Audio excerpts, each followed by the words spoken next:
सततयुक्तानां भजतां प्रीतिपूर्वकं ददामि बुद्धियोगं तं येन मामुपयान्ति ते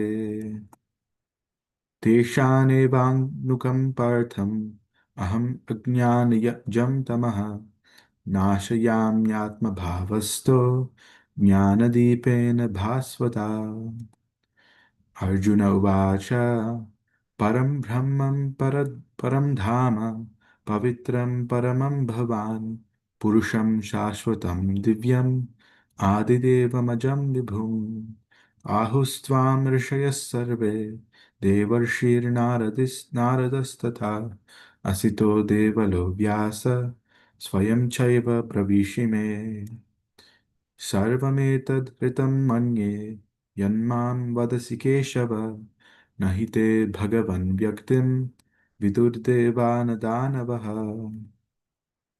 स्वयम् एवात्मनात्मानं वेदत्वं पुरुषोत्तम भूतभावनभूतेश देवदेव जगत्पते वक्तुम् अर्हस्य शेषेण दिव्या ह्यात्मविभूतयः याभिर्विभूतिभिर्लोकान् इमांस्त्वं व्याप्य तिष्ठसि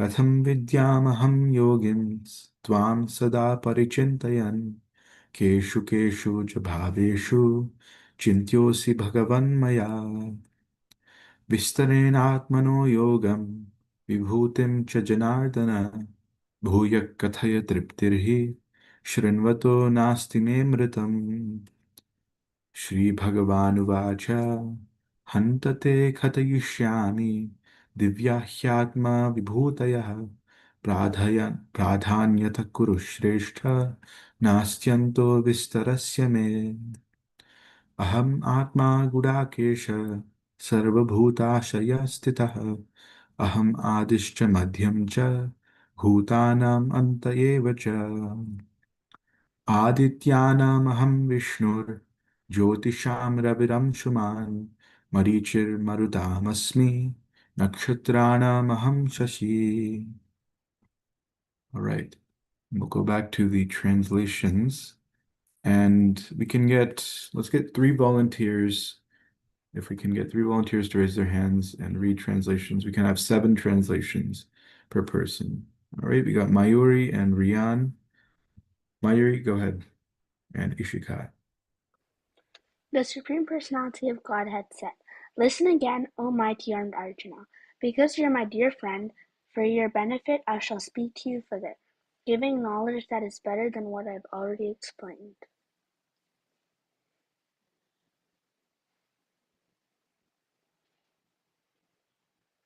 Neither the hosts of demigods nor the great sages know my origin or opulences, for in every respect I am the source of the demigods and sages.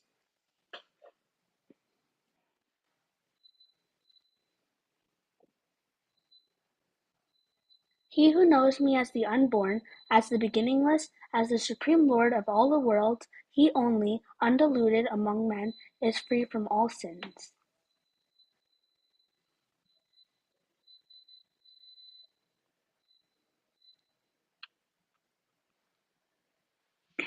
Intelligence, knowledge, freedom from doubt and delusion, forgiveness, truthfulness, control of the senses, control of the mind, happiness and distress, birth, death, fear, fearlessness, nonviolence, equanimity, satisfaction, austerity, charity, fame, and infamy, all these various qualities of living beings are created by me alone. The 7 great sages, and before them the 4 other great sages, and the Manus, progenitors of mankind, come from me, born from my mind, and all the living beings populating the various planets descend from them.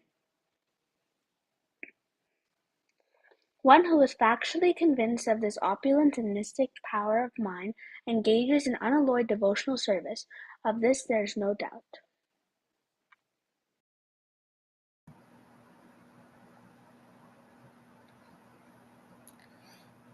I am the source of all spiritual and material worlds. Everything emanates from me. The wise who perfectly know this engage in my devotional service and worship me with all their hearts. The thoughts of my pure devotees dwell in me, and their lives are fully devoted to my service, and they derive great satisfaction and bliss from always enlightening one another and conversing about me. To those who are constantly devoted to serving me with love, I, I give the understanding by which they can come to me. To show them the special mercy, I, dwelling in their hearts, destroy with the shining lamp of knowledge the darkness born of ignorance.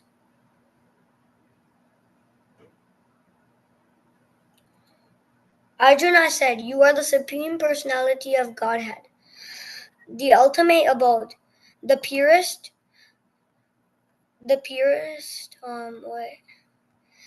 the purest, the absolute truth. You are the eternal, transcendental, original person, the unborn, the greatest. All the great sages such as Narada, Asita, Devala, and Vyasa confirm this truth about you, and now you yourself are declaring it to me. O Krishna, I totally accept as truth all that you have told me. Neither the demigods nor the demons or Lord can understand your personality. Indeed, you alone know yourself by your own internal potency, O Supreme Person, Origin of all, Lord of all beings, God of gods, Lord of the universe." Thank you, Rian. Ishika.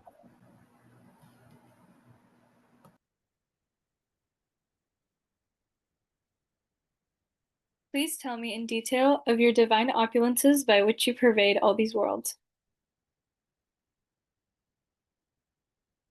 O Krishna, O Supreme Mystic, how shall I constantly think of you, and how shall I know you? In what various forms are you to be remembered, O Supreme Personality of Godhead? O Janardana, again, please describe in detail the mystic power of your opulences. I'm never satiated in hearing about you, for the more I hear, the more I want to taste the nectar of your words. The Supreme Personality of Godhead said, "Yes, I will tell you of my splendorous manifestations, but only of those which are prominent, O Arjuna, for my opulence is limitless. I am the Supersoul, O Arjuna, seated in the hearts of all living entities. I am the beginning, the middle, and the end of all beings. Of the Adityas, I am Vishnu. Of lights, I am the radiant sun. Of the Maruts, I am Marichi. And among the stars, I am the moon." Thank you so much, Ishika, Rian, and who was it? Mayuri? Thank you, all those who participated, and let's read the translations today. And now we'll get into the other part of our program. First of all, that one verse from, I think Ishika just read, verse 18, Arjuna says, "I can never stop hearing about you," to Krishna. That's, I mean, such an inspiring mindset and attitude to be having when, especially with regards to Sri Krishna, especially in this time of the year when Janmashtami is coming up. And it's always great to hear about Krishna's divine pastimes, but especially at this kind of time when we have the August is full of festivals, and between Balaram Purnim and Janmashtami, it's like this special super week of just bliss and full of services as well. If you're any uh, programs at your own temples in your area, you have so many services, I imagine. As I said, that's why we're also having our Janmashtami program today. And I'll pull up the Krishna book since we haven't read in probably a year. I'm not sure. We've been reading a lot of Srila Prabhupada Lilamrita. But since Janmashtami is coming up and today's our program for Janmashtami on Youth Jam, I decided that it would probably be a good idea to have some Krishna book reading. So let me pull that up and we can get started from the beginning, just so we get an idea of the importance of reading and hearing about Krishna. It's very important. Share.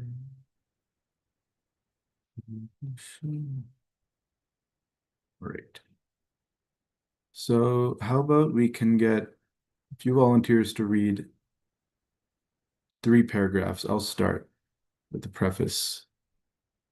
निवृत्ततर्षेरुपगीयमानाद् भवौषधाश्रोत्रमनोभिरामात् क उत्तमश्लोकगुणानुवादात् पुमान् विरज्येत विना पशुघ्नात्.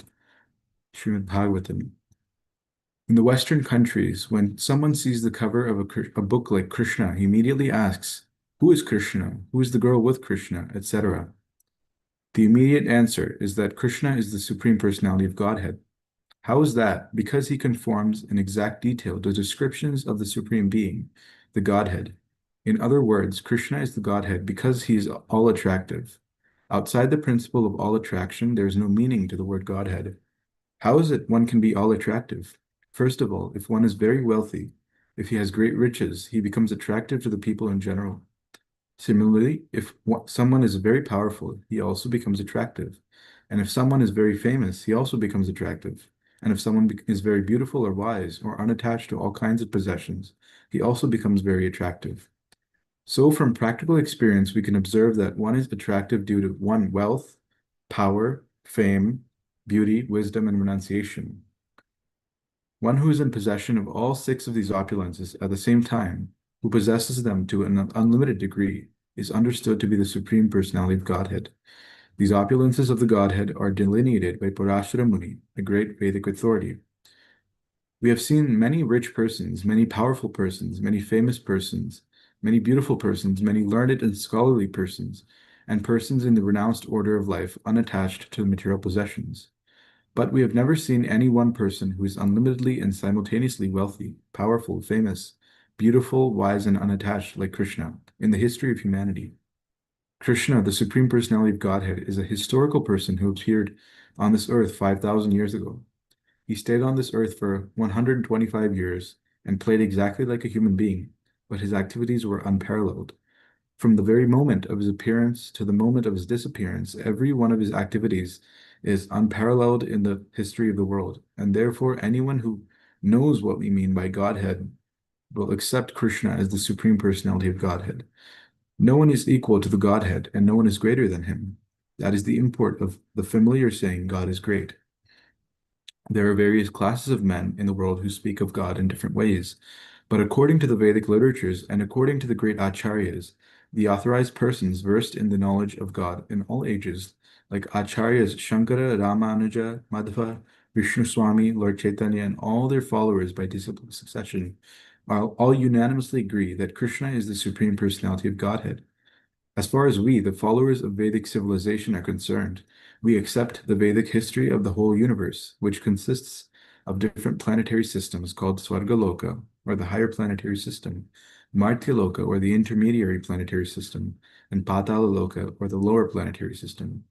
The modern historians of this earth cannot supply historical evidences of events that occurred before 5,000 years ago, and the anthropologists say that 40,000 years ago, Homo sapiens had not appeared on this planet because evolution had not reached that point. But the Vedic histories, such as the Puranas and Mahabharata, relate human histories, which extend millions and billions of years into the past. Would anyone like to continue reading? Mayuri, go ahead. For example, from these literatures we are given the histories of Krishna's appearance and disappearances millions and billions of years ago. In the 4th chapter of the Bhagavad Gita, Krishna tells Arjuna that both he and Arjuna had many births before, and that he, Krishna, could remember all of them, but Arjuna could not. This illustrates the difference between the knowledge of Krishna and that of Arjuna. Arjuna might have been a very great warrior, a well-cultured member of the Kuru dynasty, but after all he was an ordinary human being, whereas Krishna, the Supreme Personality of Godhead, and the possessor of unlimited knowledge, because he possesses unlimited knowledge, Krishna has a memory that is boundless. Krishna's knowledge is so perfect that he remembers all the incidents of his appearances and some millions and billions of years in the past. But Arjuna's memory and knowledge are limited by time and space. But for he is an ordinary human being. In the fourth chapter, Krishna states that he can remember instructing the lessons of the Bhagavad Gita some millions of years ago to the sun god Vivaswan. Nowadays, it is the fashion of the atheistic class of men to try to become God by following some mystic process. Generally, the atheists claim to be God by dint of their imagination or their meditational prowess. Krishna is not that kind of God. He does not become God by manufacturing some kind of mystic process in meditation, nor does he become God by undergoing the severe austerities of the mystic yogic exercises. Properly speaking, he never becomes God because he is the Godhead in all circumstances. Within the prison of his material uncle Kamsa, where his father and mother were confined, Krishna appeared outside his mother's body as the four-handed Vishnu Narayana. Then he turned himself into a baby and told his father to carry him to the house of Nanda Maharaj and his wife Yashoda. When Krishna was just a small baby, that gigantic demoness Putana attempted to kill him, but when he sucked her breast, he pulled out her life. That is the difference between the real Godhead and a God manufactured in a mystic factory. Krishna had no chance to practice the mystic yoga process, yet he manifested himself as the Supreme Personality of Godhead at every step, from infancy to childhood, from childhood to boyhood, and from boyhood to young manhood. In this book, Krishna, all of his activities as a human being are described. Although Krishna plays like a human being, he always maintains his identity as the Supreme Personality of Godhead. Thank you, Myri. Since Krishna is all attractive, one should know that all his desires should be focused on Krishna. In the Bhagavad Gita, it is said that the individual person is the proprietor or master of his own body, but that Krishna, who is the supersoul present in everyone's heart, is the supreme proprietor and supreme master of each and every individual body. As such, if we concentrate our loving propensities upon Krishna only, then immediately universal love, unity, and tranquility will be automatically realized. When one waters the root of a tree, he automatically waters the branches, twigs, leaves, and flowers. When one supplies food to the stomach through the mouth, he satisfies all the various parts of the body. The art of focusing one's attention on the Supreme and giving one's love to him is called Krishna consciousness. We have inaugurated the Krishna consciousness movement so that everyone can satisfy his propensity for loving others simply by directing his love toward Krishna.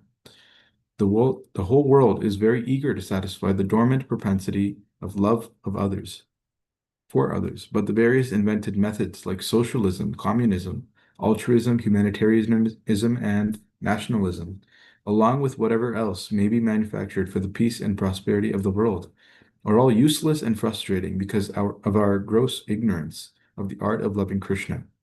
Generally, people think that by advancing the cause of moral principles and religious rights, they will be happy. Others may think that happiness can be achieved by economic development, and yet others think that simply by sense gratification they will be happy. But the real fact is that people can be happy only by loving Krishna. Krishna can perfectly reciprocate one's loving propensities in different relationships called mellows or rasas. Basically, there are 12 loving relationships. One can love Krishna as the supreme unknown, as the supreme master, the supreme friend, the supreme child, the supreme lover. These are the 5 basic love rasas. One can also love Krishna indirectly in 7 different relationships, which are apparently different from the 5 primary relationships. All in all, however, if one simply reposes his dormant loving propensity in Krishna, then his life becomes successful. This is not a fiction, but is a fact that can be realized by practical application. One can directly perceive the effects that love for Krishna has on his life. In the 9th chapter of the Bhagavad Gita, the science of Krishna consciousness is called the king of all knowledge, the king of all confidential things, and the supreme science of transcendental realization. Yet we can directly experience the results of the science of Krishna consciousness because it is very easy to practice and is very pleasurable. Whatever percentage of Krishna consciousness we can perform will become an eternal asset to our life, for it is imperishable in all circumstances. It has now been actually proved that today's confused and frustrated younger generation in the Western countries can directly perceive the results of channeling the loving propensity toward Krishna alone. It is said that although one executes severe austerities, penances, and sacrifices in his life, if he fails to awaken his dormant love for Krishna, then all his penances are to be considered useless. On the other hand, if one has awakened his dormant love for Krishna, then what is the use in executing austerities and penances unnecessarily? The Krishna consciousness movement is the unique gift of Lord Chaitanya to the fallen souls of this age.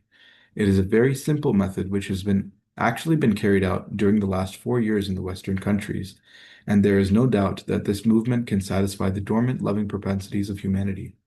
This book, Krishna, is another presentation to help the Krishna consciousness movement in the Western world. This transcendental literature is published with profuse illustrations. People love to read various kinds of fiction to spend their time and energy. Now this tendency can be directed toward Krishna. The result will be the imperishable satisfaction of the soul, both individually and collectively. It is said that in the Bhagavad Gita that even a little effort expended on the path of Krishna consciousness can save one from the greatest danger. Hundreds of thousands of examples can be cited of people who have escaped the greatest dangers of life due to a slight advancement in Krishna consciousness. We therefore request everyone to take advantage of this great transcendental literature. One will find that by reading one page after another, an immense treasure of knowledge in art, science, literature, philosophy, and religion will be revealed. And ultimately, by reading this one book, Krishna, love of Godhead will fructify. My grateful acknowledgement is due to Sriman George Harrison, now chanting Hare Krishna, for his liberal contribution of $19,000 to meet the entire cost of printing this volume. May Krishna bestow upon this nice boy further advancement in Krishna consciousness. And at last, my ever willing blessings are bestowed upon Sriman Shyamasundar Das Adhikari, Sriman Brahmananda Das Brahmachari, Sriman Hayagriva Das Adhikari, Sriman Satsvarupa Das Adhikari, Srimati Devahuti Devi Dasi, Srimati Jadurani Devi Dasi, Sriman Muralidhara Das Brahmachari, Sriman Bharadvaja Das Adhikari, and Sriman Pradyumna Das Adhikari, etc., for their hard labor in different ways to make this publication a great success. Hare Krishna. A.C. Bhaktivedanta Swami. So this was from 1970, and that's why he says in the last 4 years since when Prabhupada had come to the United States and started this Hare Krishna movement. We can already see in that short period of time how much it had grown, and he had been able to compile this book, Krishna, the Supreme Personality of Godhead, based on all his pastimes in the Srimad Bhagavatam. So we can really appreciate how, and he's also appreciating all the countless devotees that helped him publish this. But we can also see how much value he places and how much value we should place in listening and hearing and reading about these stories of Krishna's pastimes. Yes, Mayuri. Why does it say Adhikari? Adhikari is a title for the devotees who have, especially as Prabhupada disciples, we now see they have this title because of their elevation. Adhikari means elevation or a certain platform. So, as an honorific title in recognition of how elevated they are because of their service and the role they played, not just establishing Krishna consciousness movement with Prabhupada, but those who have continued to pursue that path of Krishna consciousness even now. Uh, we have our own Vaisheshika Maharaj. He also has this title, and it's very just a sort of our recognition of how they have influenced our all these other devotees and their progress in this Krishna consciousness. So it's just like we see sannyasis having the His Holiness title. We have this title as well. So that's a good question, yeah. And so I wanted to get into the actual value that we can recognize from this preface. The preface itself of the Krishna book has a lot of lessons as to why we should not just worship Krishna, but also listen. This listening is also worship in a form of service. Does anyone know the nine processes of devotional service. Yeah. The first one is Shravanam, right? Which is hearing. So what's better than hearing about Krishna's pastimes from the Krishna book, which is a compilation. We don't have to look to all these other more esoteric books, but we can look at Krishna Kant and Krishna book, which Prabhupada gave us, which is the ultimate source of happiness for any devotee who likes to read about or hear about Krishna's pastimes.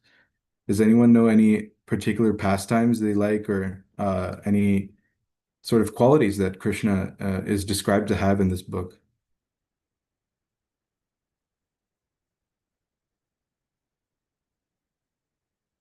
Rian, what about you? Do you have anything? Any Krishna past? Nothing? Ishika? Um, I really like the whole Rasa dance chapter because it actually very much like elaborates in this book. And the Bhagavatam, it doesn't really say like Radharani's name, but in this book you do hear Radharani's name. So I really like that entire like the specifics of the Rasa dance. Amazing. Yeah. I mean, every single chapter in this book, there's 90 chapters. Every single chapter is quite literally littered with not just the pastimes and their beautiful descriptions, but so many lessons also that I think in a previous Youth Jam program, we had one devotee say this was a reservoir or a repository of analogies. Because of how Prabhupada translated and compiled these stories into the Krishna book. So we can also get ahead on the introduction, which is quite beautiful. It's the introduction to Krishna book and tells us why we need to read it. So we can get started. It's a little long, so we can have a discussion shortly after some of this introduction. Krishna, Krishna, Krishna, Krishna, Krishna, Krishna, Krishna, Hey. Krishna, Krishna, Krishna, Krishna, Krishna, Krishna, Krishna, Hey. Krishna, Krishna, Krishna, Krishna, Krishna, Krishna, Raksha Mam. Krishna, Krishna, Krishna, Krishna, Krishna, Krishna, Pahi Mam. Rama Raghava, Rama Raghava, Rama Raghava, Raksha Mam. Krishna Keshava, Krishna Keshava, Krishna Keshava, Pahi Mam. It's from the Chaitanya Charitamrita. While attempting to write this book, Krishna, let me first offer my respectful obeisances unto my spiritual master, Om Vishnupad Paramhamsa Parivrajikacharya Shri Srimad Bhaktisiddhanta Saraswati Goswami Maharaj Prabhupada. Then let me offer my respectful obeisances to the ocean of mercy, Lord Sri Krishna Chaitanya Mahaprabhu. He is the Supreme Personality of Godhead, Krishna himself, appearing in the role of a devotee just to distribute the highest principles of devotional service. Lord Chaitanya began his preaching from the country known as Gauda Desh, West Bengal, and as I belong to the Madhva Gaudiya Sampradaya, I must therefore offer my respectful obeisances to the disciplic succession of that name. This Madhva Gaudiya Sampradaya is also known as the Brahma Sampradaya, because the disciplic succession originally began from Brahma. Brahma instructed the sage Narada, Narada instructed Vyasadeva, and Vyasadeva instructed Madhva Muni or Madhvacharya. Sri Madhavendra Puri, the originator of the Madhva Gaudiya Sampradaya, was a sannyasi or renunciant who belonged to the Madhvacharya disciplic succession. He had many renowned disciples such as Nityananda Prabhu, Advaita Prabhu, and Ishwar Puri. Ishwar Puri happened to be the spiritual master of Lord Chaitanya Mahaprabhu. So let us offer our respectful obeisances to Ishwar Puri, Nityananda Prabhu, Sri Advaitacharya Prabhu, Srivas Pandit, and Sri Gadadhar Pandit. Next, let us offer our respectful obeisances to Sri Swarup Damodar, who acted as the private secretary to Lord Chaitanya Mahaprabhu, Sri Govinda, and the constant friend of Lord Chaitanya, Mukunda. Sorry. And let us offer our respectful obeisances to Sri Vasudev Datta, and the constant attendant and of Lord Chaitanya, Sri Govinda, and the constant friend of the Lord Chaitanya, Mukunda, and also to Murari Gupta. And let us offer our respectful obeisances to the six Goswamis of Vrindavan, Sri Rupa Goswami, Sri Sanatan Goswami, Sri Raghunath Bhatta Goswami, Sri Gopal Bhatta Goswami, Sri Jiva Goswami, and Sri Raghunath Das Goswami. We already see here Srila Prabhupada offering his obeisances to every other acharya before him in this parampara, the disciplic succession. And this is important because we can't try to just approach Krishna directly in this way, or even Sri Chaitanya Mahaprabhu, because of how important it is to recognize that we have almost nothing without the mercy and the teachings and instructions of our acharyas. All these devotees mentioned and all these great personalities mentioned, it's due to their mercy and their association with Krishna himself that we have these collections of teachings and pastimes that we can read through.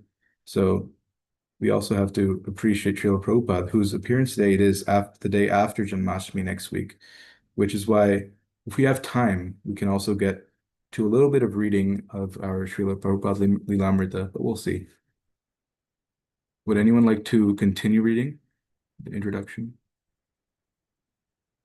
Yes, Ishika, thank you. Krishna himself has explained in the Bhagavad Gita that he is the Supreme Personality of Godhead, and that whenever there are discrepancies in the regulative principles of man's religious life and a prominence of irreligious activities, he appears on this earthly planet. In other words, when Lord Sri Krishna appeared, there was a necessity of minimizing the load of sinful activities accumulated on this planet or in the universe.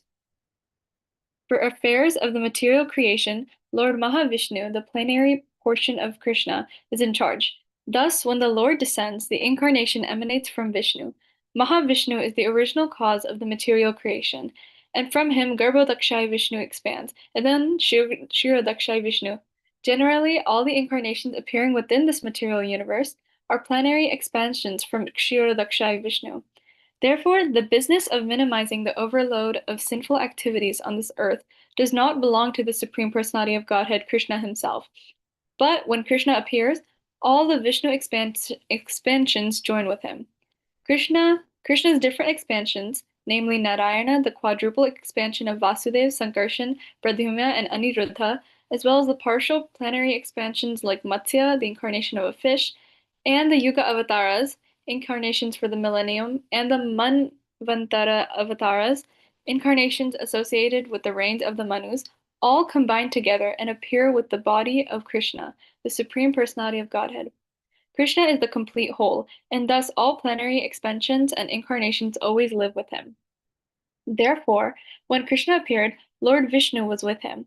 Krishna actually appears in order to demonstrate his Vrindavan pastimes, and in this way attract the fortunate conditioned souls and invite them back home, back to Godhead.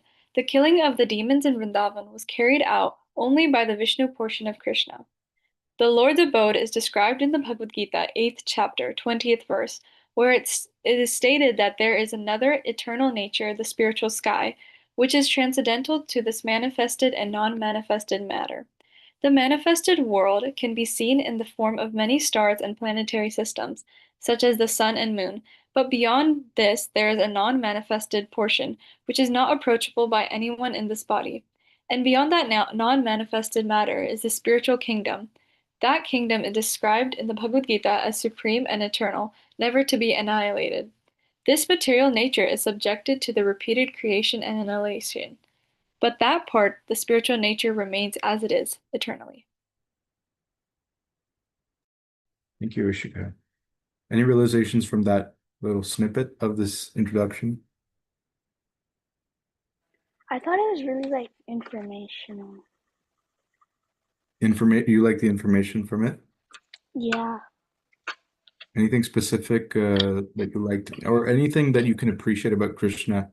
This background information about who Krishna actually is, with respect to Well, his like position in I the. think like Prabhupada, like Srila Prabhupada is trying really hard to give a lot of evidence so that the people who read this will understand that Krishna is really the Supreme Personality of Godhead, and giving them more like details about him, it'll like persuade, because like in other like scriptures or like Maybe like I don't know, but maybe in the Bible they don't give as much information about God as Srila Prabhupada does, and it's really descriptive. So I thought that was really nice that it was like giving a lot of information. Amazing. Yeah, I mean, I think it says in the preface, Srila Prabhupada said that people like to read or hear about just random people, or random topics. So it's going to be hard to convince people to read this book if they don't know what they're reading about. Why should we read about Krishna, right? One might ask. So it's important to establish why Krishna is the Supreme Personality of Godhead. Otherwise, it appears just as another topic to read, or the today's sort of daily digest of random information. But it's not that simple, right? It's very important because Krishna is the Supreme Personality of Godhead, and as you said, he's giving all this evidence, all these references to Bhagavad Gita, and then later there's Brahma Samhita, and all these as part of the Vedic histories we can see as established in that preface draw back way before, millions of years before what our modern science also says about how long ago Krishna was there or how long ago humans were there. So, yeah, thank you. I'll continue reading from here. The supreme abode of the personality of Godhead Krishna is also described in the Brahma Samhita as the abode of Chintamani. That abode of Lord Krishna, known as Goloka Vrindavan, is full of palaces made of touchstone. The trees are called desire trees, and the cows are called surabhi. The Lord is served there by hundreds and thousands of goddesses of fortune. His name is Govinda, the primeval Lord, and he is the cause of all causes. There the Lord plays his flute, his eyes are like lotus petals, and the color of his body is like that of a beautiful cloud. On his head is a peacock feather. He's so attractive that he excels thousands of cupids. Lord Krishna gives only a little hint in the Gita of his personal abode, which is the supermost planet in the spiritual kingdom. But in Srimad Bhagavatam, Krishna actually appears with all his paraphernalia and demonstrates his activities in Vrindavana, then at Mathura, and then at Dwarka. The subject matter of this book will gradually reveal all these activities. The family in which Krishna appeared is called the Yadu dynasty. This Yadu dynasty belongs to the family descending from Soma, the good god in the moon planet. There are two different Kshatriya families of the royal order, one descending from the king of the moon planet and the other descending from the king of the sun planet. When the Supreme Personality of Godhead appears, he generally appears in a Kshatriya family because he has to establish religious principles or the life of righteousness. The Kshatriya family is the protector of the human race, according to the Vedic system. When the Supreme Personality of Godhead appeared as Lord Ramachandra, he appeared in the family descending from the sun god, known as the Raghuvamsha. And when he appeared as Lord Krishna, he did so in the family known as the Yaduvamsha. There is a long list of the kings of the Yaduvamsha in the ninth canto, 24th chapter of Srimad Bhagavatam. All of them were great, powerful kings. Krishna's father was Krishna's father's name was Vasudev, son of Shurasen, descending from the Yadu dynasty.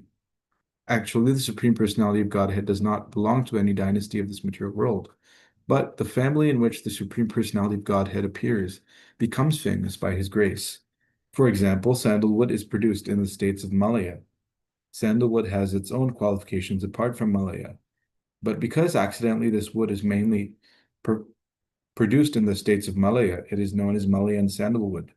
Similarly, Krishna, the Supreme Personality of Godhead, belongs to everyone, but just as the sun rises from the east, although there are other directions from which it could rise, so by his own choice the Lord appears in a particular family, and that family becomes famous.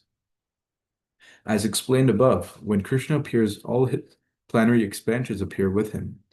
Krishna appeared along with Balarama, Baladev, who is known as his elder brother. Balarama is the origin of Sankarsana, of the quadruple expansion. Balarama is also the plenary expansion of Krishna. In this book, the attempt will be made to show how Krishna appeared in the family of the Yadu dynasty and how he displayed his transcendental characteristics. This is very vividly described in Srimad Bhagavatam, specifically the 10th canto, and thus the basis of this book will be the 10th canto of Srimad Bhagavatam. The pastimes of the Lord are generally heard by and relished by liberated souls. Those who are conditioned souls are interested in reading stories of the material activities of some common man. Although similar narrations describing the transcendental activities of the Lord are found in Srimad Bhagavatam and other Puranas, the conditioned souls still prefer to study ordinary narrations. They are not so interested in studying the narrations of the pastimes of the Lord Krishna.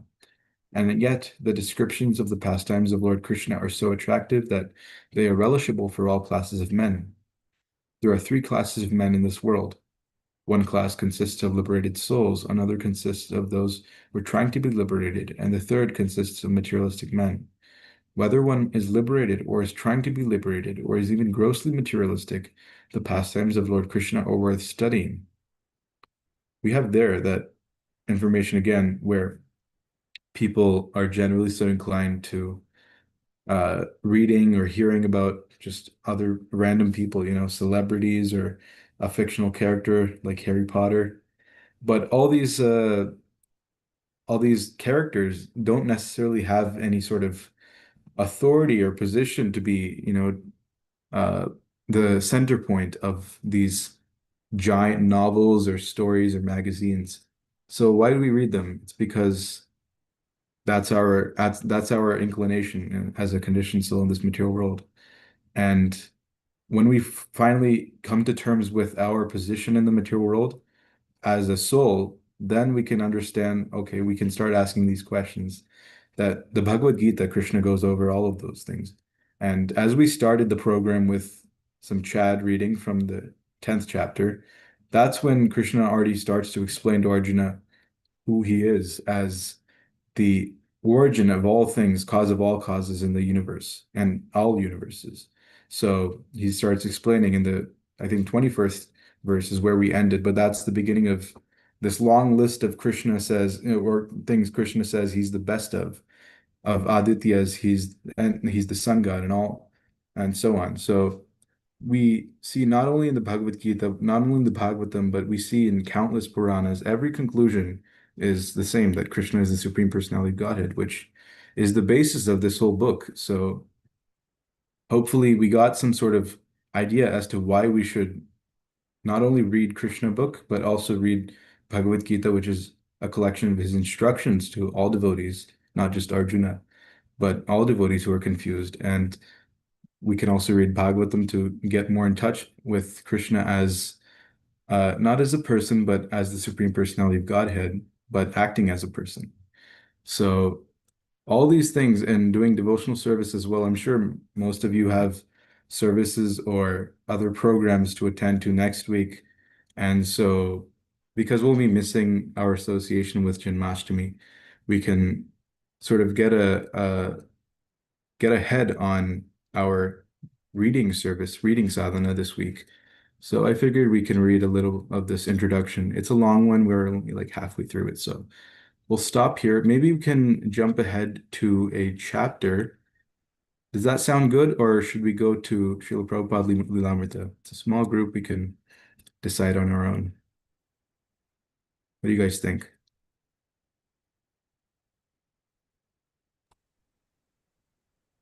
I wrote for Krishna book. Krishna book? Very well. All right. Chapter 1, The Advent of Lord Krishna. And does anyone want to volunteer to read? These are beautiful pastimes, by the way. It's free.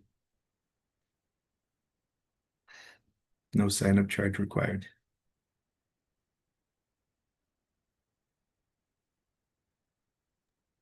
Once the world was overburdened by the unnecessary defense force of different kings. Oh, defense force, who were actually demons, but were posing themselves as the royal order. At that time, the whole world became perturbed, and the predominating deity of this earth, known as Bhumi, went to go see Lord Brahma to tell of her calamities due to demoniac kings. Bhumi assumed the shape of a cow and presented herself before Lord Brahma with tears in her eyes. She was bereaved and was weeping just to invoke the Lord's compassion. She related the calamitous position of the earth, and after hearing this, Lord Brahma became much aggrieved, and he at once started for the ocean of milk, where Lord Vishnu resides. Lord Brahma was accompanied by all the demigods, headed by Lord Shiva, and Bhumi also followed. Arriving on the shore of the Milk Ocean, Lord Brahma began to pacify Lord Vishnu, who had formerly saved the earthly planet by assuming the transcendental form of a boar. In the Vedic mantras, there is a particular type of prayer called Purusha Shukta. Generally, the demigods offer their obeisances unto Vishnu, the Supreme Personality of Godhead, by chanting the Purusha Shukta. It is understood herein that the predominating deity of every planet can see the Supreme Lord in this universe, Brahma. Whenever there is some disturbance on his planet, and Brahma can approach the Supreme Lord Vishnu, not by seeing him directly, but by standing on the shore of the ocean of milk. There is a planet within this universe called Svetadvip, and on that planet there is an ocean of milk. It is understood from various Vedic literatures that just as there is an ocean of salt water on this planet, there are various kinds of oceans on other planets. Somewhere there's an ocean of milk, somewhere there's an ocean of oil, and somewhere there are oceans of liquor and many other types of liquids. The Purusha Shukta is a standard prayer which the demigods recite to appease the Supreme Personality of Godhead, Kshirodakshai Vishnu. Because he is lying on the ocean of milk, he is called Kshirodakshai Vishnu. He is the form of the Supreme Personality of Godhead, through whom all the incarnations within this universe appear. After all the demigods offered the Purusha Shukta prayer to the Supreme Personality of Godhead, they apparently heard no response. Then Lord Brahma personally sat in meditation. There was a message transmission from Lord Vishnu to Brahma. Brahma then broadcast the message to the demigods. That is the system of receiving Vedic knowledge. The Vedic knowledge received first by Brahma from the Supreme Personality of Godhead through the medium of the heart. As stated in the Srimad Bhagavatam, Tene Brahma Hrida Adi Kavaye. The transcendental knowledge of the Vedas was transmitted to the Lord Brahma through the heart. Here also, in some way, only Brahma could understand the message transmitted by Lord Vishnu, and he broadcast it to the demigods for their immediate action. The message was this: the Supreme Personality of Godhead would appear on the earth very soon, along with his supreme powerful potencies. And as long as he remained on the earth planet to execute his mission of annihilating the demons and establishing the devotees, the demigods should also remain there to assist him. They should all immediately take birth in the family of the Yadu dynasty, wherein the Lord will also appear in due course of time. The Supreme Personality of Godhead himself, Krishna, would appear personally as the son of Vasudeva. Before his appearance, all the demigods, along with their wives, should appear in different pious families in the world just to assist the Lord in executing his mission. The exact word used here is tat priyartham, which means the demigods should appear on the earth in order to please the Lord. In any other words, any living entity who only lives to satisfy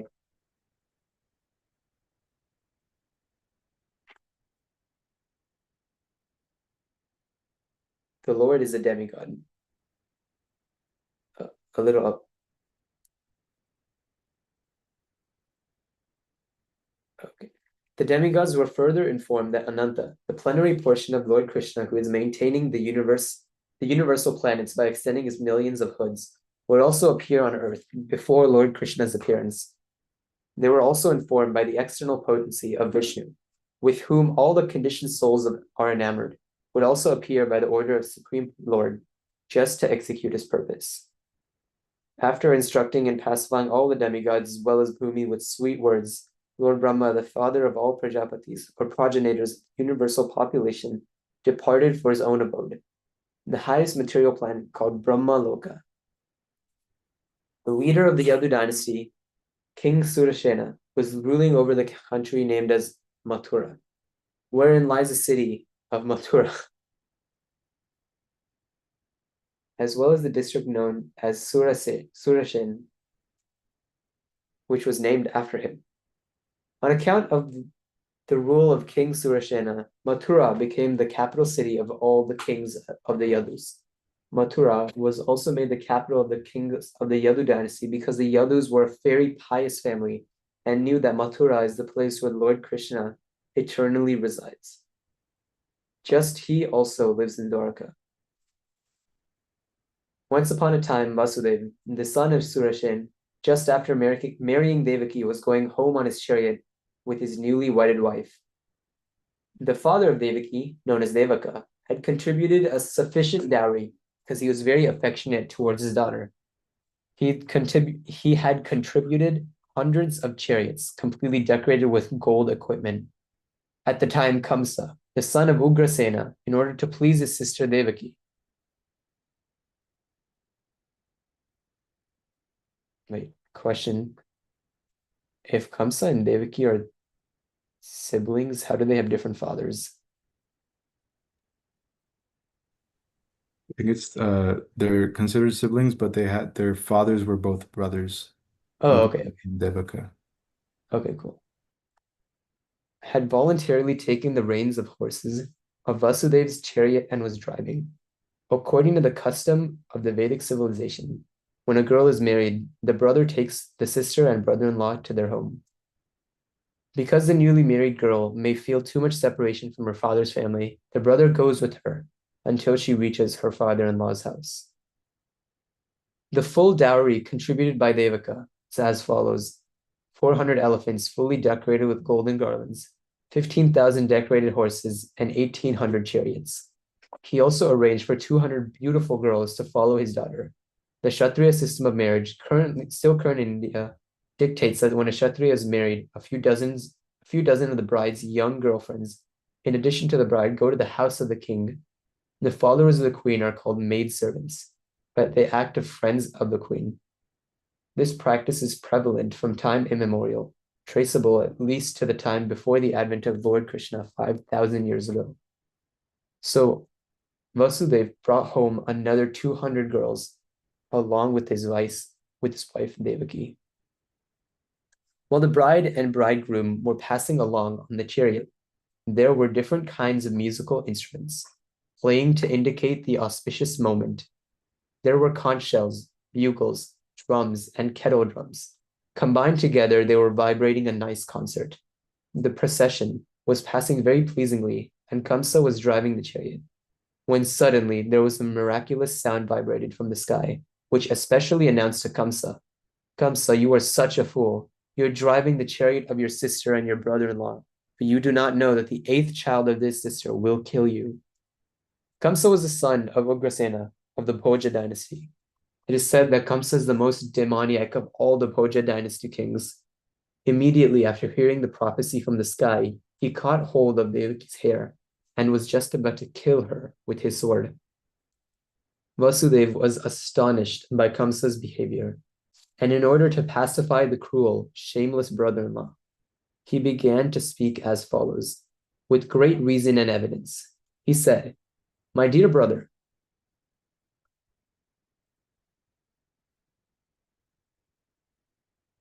in-law Kamsa, you are the most famous king of the Bhoja dynasty, and people know that you are the greatest warrior and a valiant king. How is it that you are so infuriated that you are prepared to kill a woman who is your own sister at the auspicious time of her marriage? Why should you be so much afraid of death? Death is already born along with your birth. From the very day that you took your birth, you began to die. Suppose you are 25 years old. That means you've already died 25 years. Every moment, every second, you are dying. Why then should you be so much afraid of death? Final death is inevitable. You may die either today or in 100 years. You cannot avoid death. Why should you be so much afraid? Actually, death means an annihilation of the present body. As soon as the present body stops functioning and mixes with the 5 elements of material nature, the living entity within the body accepts another body according to his present actions and reactions. It is just like a man walks on the street. He puts forward his foot, and when he is confident that his foot is situated on sound ground, he lifts the other foot. In this way, one after another, the bodies change and the soul transmigrates. See how the plant worms change from one twig to another so carefully. Similarly, the living entity changes his body as soon as the higher authorities decide on his next body. As long as the living entity is conditioned within this material world, he must take material bodies one after another. His particular body is offered by the laws of nature, according to the actions and reactions of this life. This body is exactly like one of the bodies which we always see in dreams. During our dream of sleep, we create so many bodies according to mental creation. We have seen gold, and we have also seen a mountain. So in a dream, we can see a golden mountain combining the two ideas. Sometimes in dreams, we see that we have a body which is flying in the sky, and at that time, we completely forget our present body. Similarly, these bodies are changing.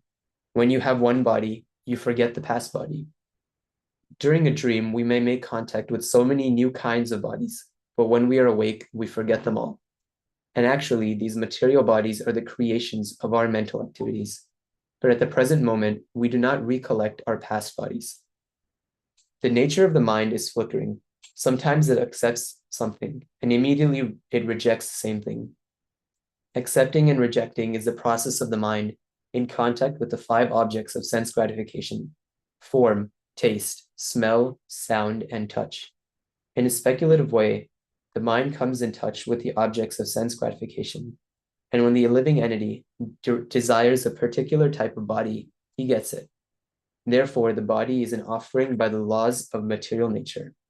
The living entity accepts a body and comes out again into the material world to enjoy or suffer according to the construction of the body. Unless we have a particular type of body, we cannot enjoy or suffer according to our mental proclivities inherited from the previous life. The particular type of body is actually offered to us according to our mental condition at the time of death. The luminous planets, like the sun, moon, or stars, reflect themselves in different types of reservoirs, like water, oil, or ghee. The reflection moves according to the movement of the reservoir. The reflection of the moon is on the water, and the moving water makes the moon also appear to be moving, but actually the moon is not moving. Similarly, by the mental concoction of the living entity, attains by different kinds of bodies, although he has no connection with such bodies on account of illusion. Being enchanted by the influence of Maya, the living entity thinks that he belongs to a particular type of body. That is the conditioned life. Suppose a living entity is now in human form of a body. He thinks he belongs to the human community or particular country or particular place. He identifies himself in that way and unnecessarily prepares for another body, which is not required by him. Such desires and mental concoctions are the cause of different types of bodies. The covering influence of the material nature is so strong that the living entity is satisfied in whatever body he gets, and he identifies with that body with great pleasure. Therefore, I beg you not to be overwhelmed by the dictation of your mind and body.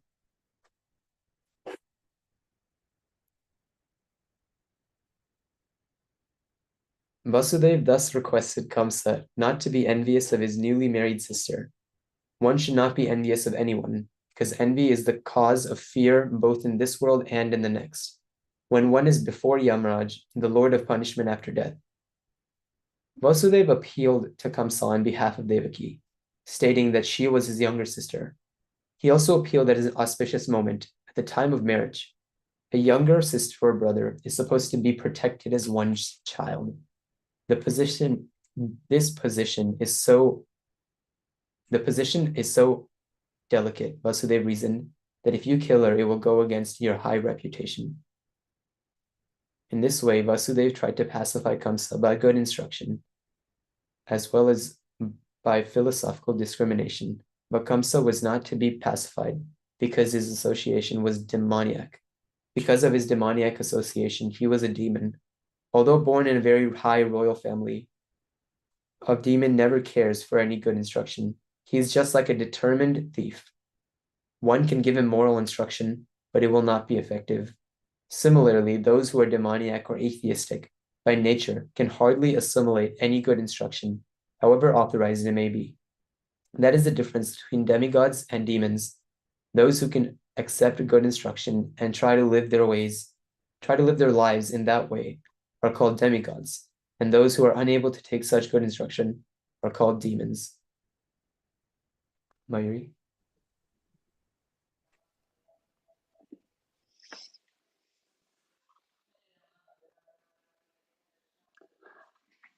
Failing in his attempt to pacify Kamsa, Vasudeva wondered how he could protect his wife, Devaki.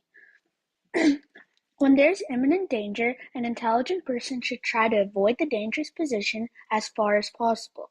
But if, in spite of endeavoring by all intelligence, one fails to avoid the dangerous position, there is no fault on his part.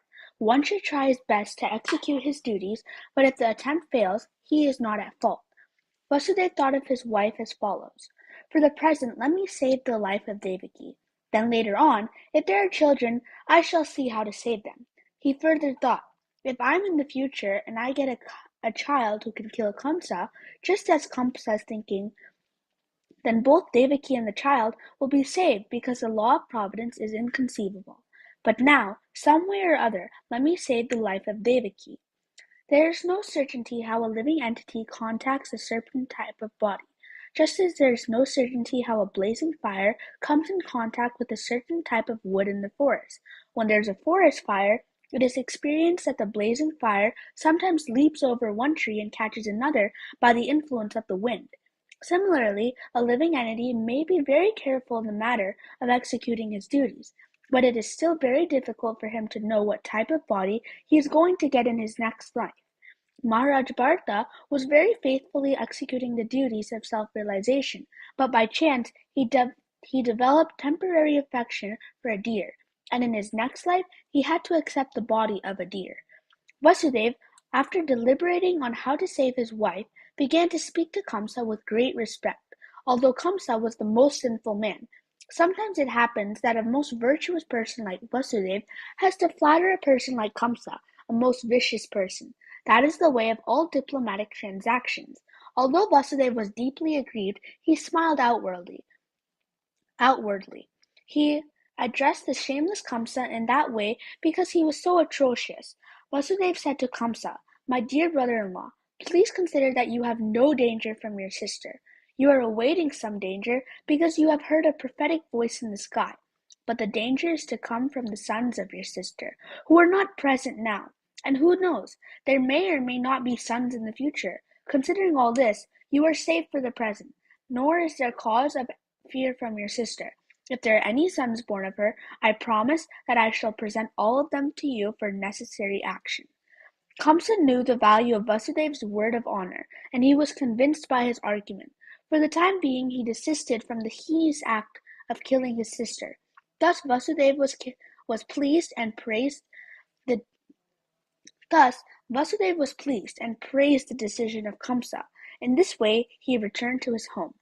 Each year thereafter, in due course of time, Devaki gave birth to a child. Thus she gave birth to eight male children, as well as one daughter. When the first son was born, Vasudeva kept his word of honor and immediately brought the child before Kamsa. It is said that Vasudeva was very much elevated and famous for his word of honor, and he wanted to maintain this fame. Although it was very painful for Vasudeva to hand over the newly born child, Kamsa was very glad to receive him. But he became a little compassionate with the behavior of Vasudeva. This event is very exemplary. For a great soul like Vasudeva, there is nothing considered to be painful in the course of discharging one's duty. A learned person like Vasudeva carries out his duties without hesitation. On the other hand, a demon like Kamsa never hesitates in committing any abominable action. It is said, therefore, that a saintly person can tolerate all kinds of miserable conditions of life. A learned man can discharge his duties without awaiting favorable circumstances. A heinous person like Kamsa can act in any sinful way, and a devotee can sacrifice everything to satisfy the Supreme Personality of Godhead. Kamsa became satisfied by the action of Vasudeva. He was surprised to see Vasudeva keeping his promise and being compassionate upon him and pleased. He began to speak as follows: "My dear Vasudeva, you need not present this child to me. I am not in danger from this child.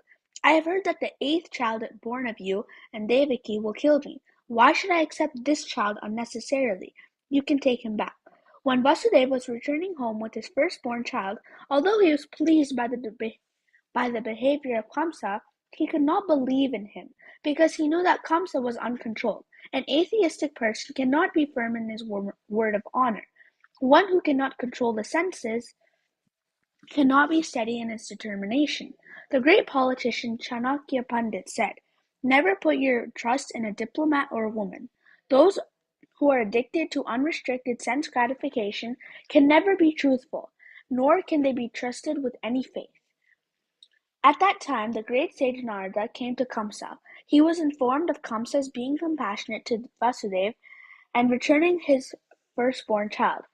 Narada was very eager to accelerate the descent of Lord Krishna as soon as possible. He therefore informed Kamsa that in Vrindavan, personalities like Nanda Maharaj and all the other cowherd men and their wives, and on the other side of Vasudeva, his father Sursena and all his relatives born in the family of Vrishni of the Yadu dynasty, along with all their friends and well-wishers, were actually demigods. Narada warned Kamsa to be careful of them, since Kamsa and his friends and advisers were all demons. Demons are always afraid of demigods. After being thus informed by Narada about the appearance of demigods in different families, Kamsa at once became very alarmed. He understood that since the demigods had already appeared, Lord Vishnu must be coming soon. He at once arrested both his brother-in-law Vasudeva and Devaki and put them behind prison bars. Within the prison, shackled in iron chains, Vasudeva and Devaki gave birth to a male child year after year, and Kamsa, thinking each of the babies to be the incarnation of Vishnu, killed them one after another. He was particularly afraid of the eighth child, but after the visit of Narada, he came to the conclusion that any child might be Krishna. Therefore, it was better to kill all the babies who took birth from Devaki and Vasudeva. This action of Kamsa is not very difficult to understand. In the history of the world, there are many instances in the history of the world of persons in the royal order who have killed their father, brother, or whole family and friends for the satisfaction of their ambitions. There is nothing astonishing about this, for members of the demoniac, greedy royal order can kill anyone for their nefarious ambitions. Kamsa was made aware of his previous birth by the grace of Narada. He learned that in his previous birth he had been a demon of the name Kalanemi and that he had been killed by Vishnu. Having now taken his birth in the Boja family, he decided to become the deadly enemy of the Yadu dynasty. Krishna was going to take birth in that family, and Kamsa was very much afraid that he would be killed by Krishna, just as he had been killed in his last birth. He first of all imprisoned his father, Ugrasena, because he was the chief king among the Yadu, Bhoja, and Andhaka dynasties, and he also occupied the kingdom of Sursena, Vasudeva's father. He declared himself the king of all such places. Thus ends the Bhaktivedanta purport of the first chapter of Krishna, the advent of Lord Krishna. Hare Krishna, thank you so much, Parth and Mayuri, for reading this chapter. It was really nice to listen as well. And of course, it's also very nice to have Vaisheshika Maharaj here in our program today. Maharaj, would you like to say anything or no? Okay. It's very nice to see you. All right. Hare Uh, Krishna, Hare Krishna. can you hear me? Yes. Sorry, we're traveling, so I could only check in at this time. I noted how the body is manufactured by the mind, especially that point about how when you go to sleep, you forget about your body.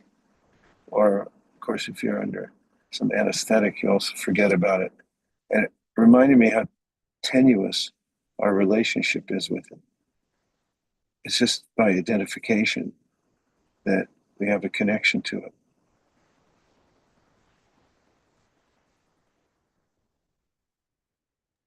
Thank you, Maharaj, for that reflection. Yeah, so many lessons, even leading up to the birth of Krishna in this chapter, just because it's the first chapter, it seems extra special.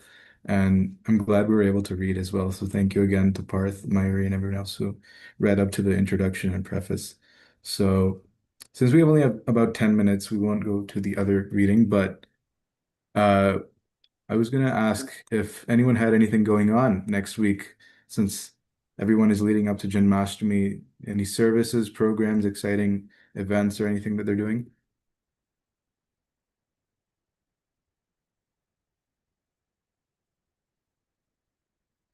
We're doing a skit about the advent of Lord Krishna. Nice, Mayor. Yeah, so are we. We're having And a lot of this dialogue between Vasudev, Kamsa, and Devaki also happens to appear in our skit as well that we're going to be doing next week. So it's really exciting getting, all the drama practice and costumes and set, all that stuff. And it's really fun to just be able to appreciate these pastimes. This is one of the most amazing pastimes, of course. So yeah, that's good, Mayuri. How, anyone else? ISV has a big program with a lot of hearing and chanting, but I'm especially excited because I convinced a lot of my school friends to come for Janmashtami this year, especially considering it's a Saturday, so they can't use the school excuse anymore. But I'm excited to see all of them at Janmashtami this year. That's amazing. Yeah, that's what I was thinking. We were also on the topic of outreach with how much more scope we have since it's on a Saturday, which is very rare. I don't remember a Saturday Janmashtami, so this is exciting. And yeah, it's also for us, like we were thinking, we have no excuse to not show up on Janmashtami for either for service or just to, celebrate the festival on that day. So yeah, that's exciting. And I know ISV also has a big program in general. So I'll tune in as well during the day. I also wanted to add that from the reading, when I read this chapter before, I always wondered why Narada Muni decided to convince Kamsa to go back and kill the first child. But I recently found out yesterday in Marge's class at ISV that he was mentioning the first six children of Devaki were Kalanemi's children in his past life, and he was cursed that he would have to kill his children in the future, in his future life, which is why Narada Muni had to, not had to, but chose to facilitate this pastime to make sure the curse actually went into effect. And I thought that was actually really beautiful. Originally, my assumption was that Narada Muni just wanted to have some fun, but the fact that it carries over throughout different pastimes is actually very interesting to me. Thank you, Parth. Yeah, that's a really nice insight with the pastime as well, because yeah, it's easy to forget the background of this pastime as it intertwines with other pastimes involving Narada Muni or whoever else. We think this happens for one reason or another, but we can see everything happens for some reason. And Krishna eventually appearing in that pastime is like the ultimate goal, or I guess lack of a better word, goal, but the ultimate sort of turning point after for Kamsa at least. Ishika, how about you? Do you have anything going on in your area? Yeah, we usually have like what's it, fair, a fair, like kind of like not really a fair, but like we kind of block the road in front of our temple. So then we have like a stage for like performances, like dance performances, singing performances. And then we have like stalls for like food and then vendors. And then like inside there's like yurten and then there's like a snan happening inside for our smaller DTs. That's so nice. Yeah, we'll also be having Kirtan and Abhishek for our deities, and we'll have a small Radha Madhav Murtis. So we'll have Abhishek and Kirtan and Jhulan Yatra, all those things, which is always exciting. Just a nice way to celebrate the program, even for newcomers. And it's always nice to have that traditional these events and festivities, and as part of our Janmashtami celebration, hoping a lot of uh, new uh, experiences as well as insights for our next however many Janmashtami celebrations we can have. So I'm excited. Hopefully everyone else is also charged up for their Janmashtami programs in their areas. And being able to read from Krishna book as well, I think since we read chapter one now, hopefully, if you haven't already, can start reading on a regular basis now. I think hopefully this was also a sort of kickstart to that. So if that's about it. I think we can end here. By Shishika Maharaj, do you have anything else would you like to share or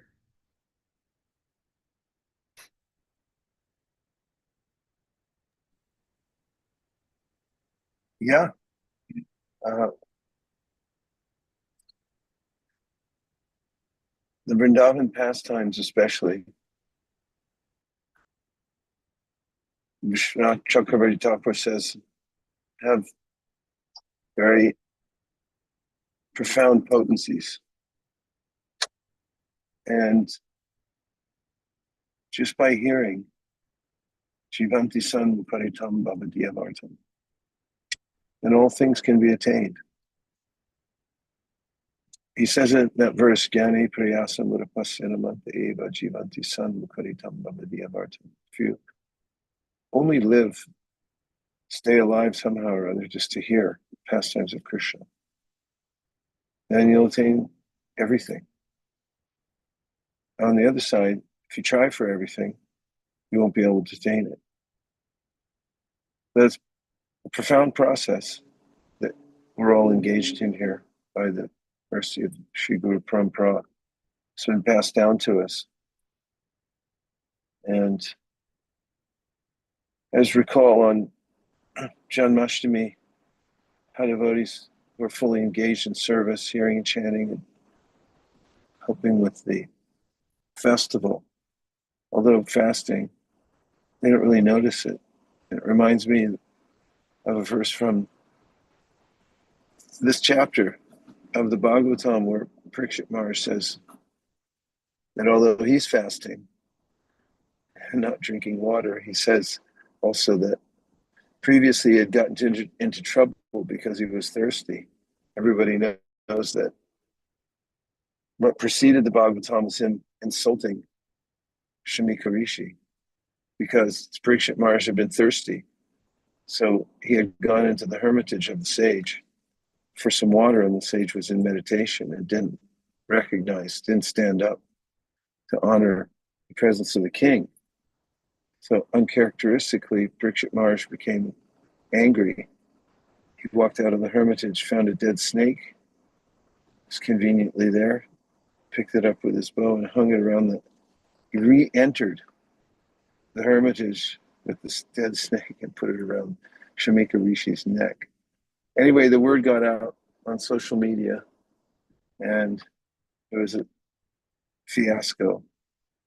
And then he was cursed by Shringi, his little son. So that's what led up to the meeting of Parikshit Maharaj and Shukadeva Goswami. And then hearing, Parikshit Maharaj said, usually it's very difficult to not drink water.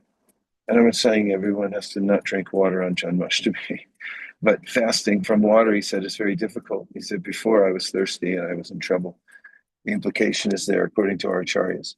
But he says, now, because I'm listening to you, amazingly, I don't feel hungry, thirsty, or tired, even though I'm not sleeping, I'm not drinking, and not eating. So that tenuous relationship we have with our bodies, we can rise above it. You can't do it artificially. You just come crashing right back where you were. But Chutam Harikatamritam, if you listen to the nectar of Krishna Katha, then just as Parikshit Maharaj says, we can rise above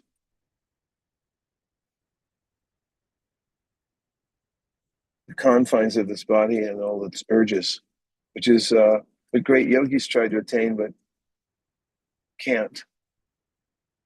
Even after thousands of years, eventually they fall back down again without Krishna Katha.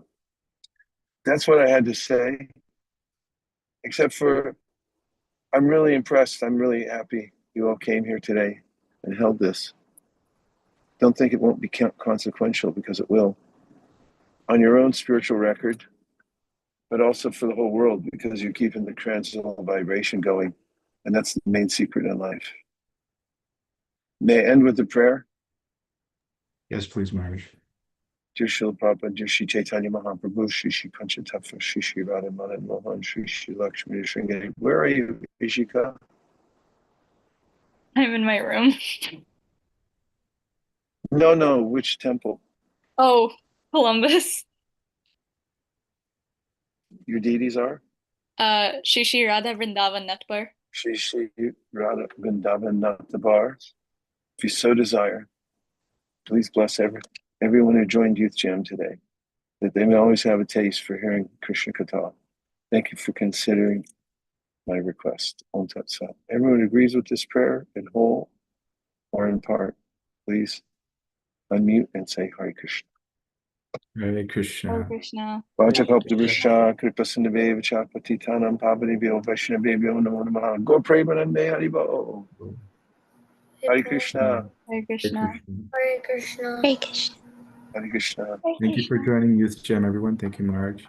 We'll be Thank you. back 2 weeks from now. We'll see you, everyone, since next week is Janmashtami, and hopefully everyone will have their own services and programs to attend to. So we'll skip next week and rejoin at 3 p.m. Pacific 2 Saturdays.